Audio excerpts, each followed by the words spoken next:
और रामनाथ नाम के दो भाई थे। पारसनाथ का बड़ा कपड़ों का व्यापार था और रामनाथ की छोटी सी परचून की दुकान थी। रामनाथ हमेशा बीमार रहता था। दोनों भाइयों की पत्नियां जो आपस में देवरानी जेठानी थी, एक जगह सुहागली के निमंत्रण पर गई। वहां आपस में चर्चा हो रही थी। सुहागली करने से सबकी दशा सुधर जाती है और यदि अवसान देवी माता का स्मरण करके सुहागली की मनौती मान लो तो सुहागन देवी माता जरूर इच्छित फल देती है। दोनों देवरानी जेठानी सुनती रही। दोनों की ही संतानें नहीं थी। जेठानी बोली, यदि माता रानी हम दोनों को संतान दे दे तो अपने सब कष्ट दूर हो जाएंगे और हम भी सुहागली करेंगे। देवरानी बोली, हाँ दीदी, इनकी तबीयत ठीक रहने लगी, दुकान चलने लगे तो और संतान हो जाए तो हम भी जल्दी जल्दी संकट हरने वाली माता की सुहागली करेंगे। दोनों ने सुहागली करने की मनौती मान ली और जेठानी बोली, ठीक है, अपने यहाँ संतान हो जाए तो अपने डग डग में सुहागली करेंगे। वहां सुहागली विधि विधान से संपन्न हुई। औसान देवी माँ से प्रार्थना की और वहां सुहागली की मनौती मानकर आ गई। औसान देवी माता सब सुन रही थी। सुहागली की मनौती के प्रभाव से वो दोनों गर्भवती हुई। 9 महीने बाद दोनों के यहाँ पुत्रों का जन्म हुआ। देवरानी का पति रामनाथ अब स्वस्थ हो गया।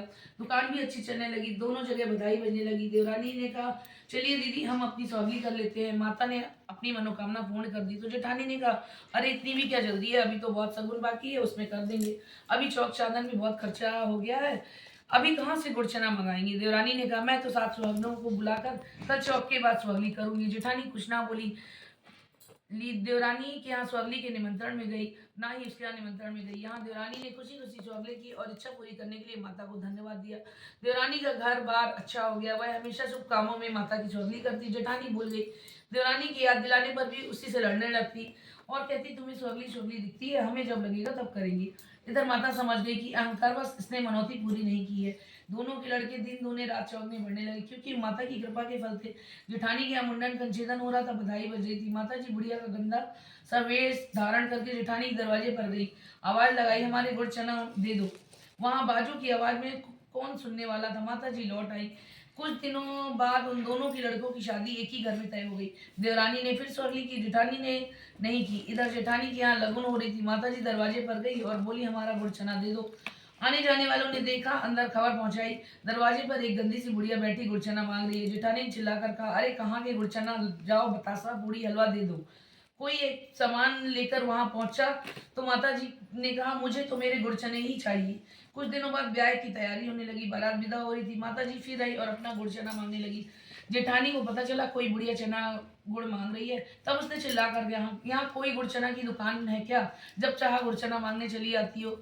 लेना है तो लो, खाना है तो खाओ, नहीं जाओ, हमारे पास बात करने की फुर्सत नहीं है। हमारे लड़के की बारात जा रही थी। यह सब सुनकर माता जी को बहुत गुस्सा आया। वे बारात के साथ साथ चल दी। बारात लड़की वालों के यहाँ पहुंची। विधि विधान से शादियां होने लगी। जैसे ही भावर पड़ने का समय आया, एक आंधी तूफान आया। किसी को कुछ दिखाई नहीं दिया। उसी बीच माता जी ने एक दूल्हे को आलोक कर दिया और पारस पीपल की ओर चल पड़ी। यहाँ आंधी तूफान के थमते ही देखा तो एक दूल्हा गायब था। लड़की वालों के यहाँ हाहाकार मच गया। बड़ा दूल्हा आलोप हो गया। किसी तरह छोटे दूल्हे की खबर पड़ी। विदाई के समय लड़की वाले कहने लगे, हम हल्दी लगी हुई पीली साड़ी पहने हुए कंगन मोहर बांधे हुए लड़की क्या करेंगे, इसलिए आप इसे भी साथ ले जाएं। बहुत कहा सुनी हुई अंततः दोनों लड़कियों को ससुराल ले आए। कहते हैं ना, गेहूं के साथ गुण भी पिस जाता है। अब जेठानी के यहाँ दुख है तो देवरानी खुशी कैसे मनाए। उसने सुहागली कर ली, इसलिए उसका लड़का बच गया।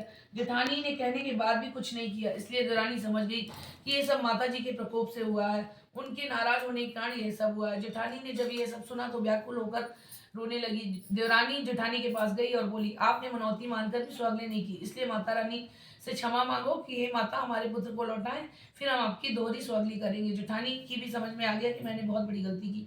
जेठानी ने हाथ जोड़कर माता जी से क्षमा मांगी, पुनः मनौती की। बहू से कहा, बेटा घर के द्वार पर कोई खाली ना लौटने पाए।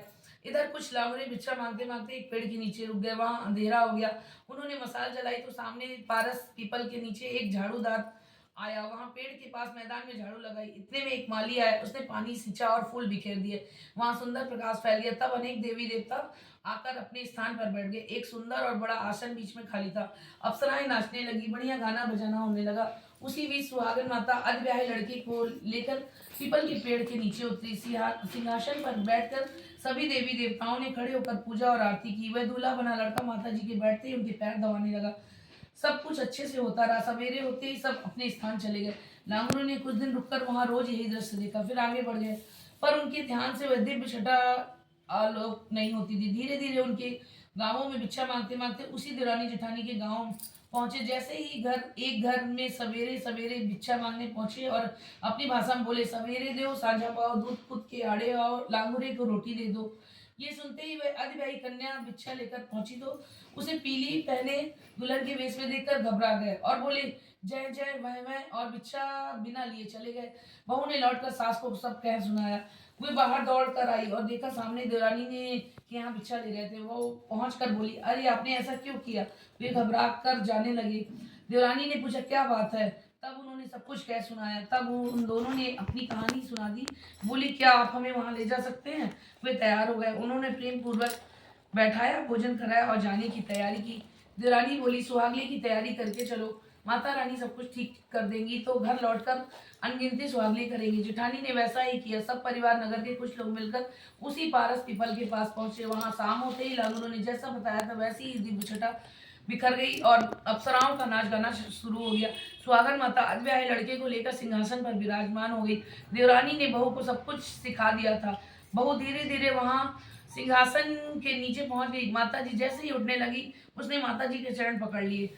अब सुहागन माता बोली, सुहागवती भव। तब बहू हाथ जोड़कर बोली, माता रानी, मेरा सुहाग तो आपके पास है। मेरा सुहाग मुझे सौंप कर अभय प्रदान करे और मेरी सास आपकी अनगिनत सुहागली करेगी। माता रानी ने उसका सुहाग वापस कर दिया और वे सब अंतर्ध्यान हो गए। बहू बेटा को लेकर जेठानी सहित सभी खुशी खुशी घर आए। बहू ने कहा, सभी लोग मेरे माँ बाप के घर चलकर वहां सुहागने न्योते भावर पड़े। सभी ने कहा ठीक है। सभी लोग बहू के मायके गए। लड़की के माँ बाप ने देखा तो खुश हो गए। उन्होंने पुनः विवाह की तैयारी की। सुहागनों को न्योता दिया, भावर पड़ी। बेटा बहू को लेकर लोग घर आ गए। उसके बाद जेठानी ने अनगिनत सुहागले की और माता रानी को हृदय से धन्यवाद दिया। इस तरह जो भी औशान देवी माता की सुहागले की मनौती माने उससे पूरी करे। माता रानी सबको खुशहाल करे, सबकी मनोकामना। बोलो औसान देवी महारानी की जय।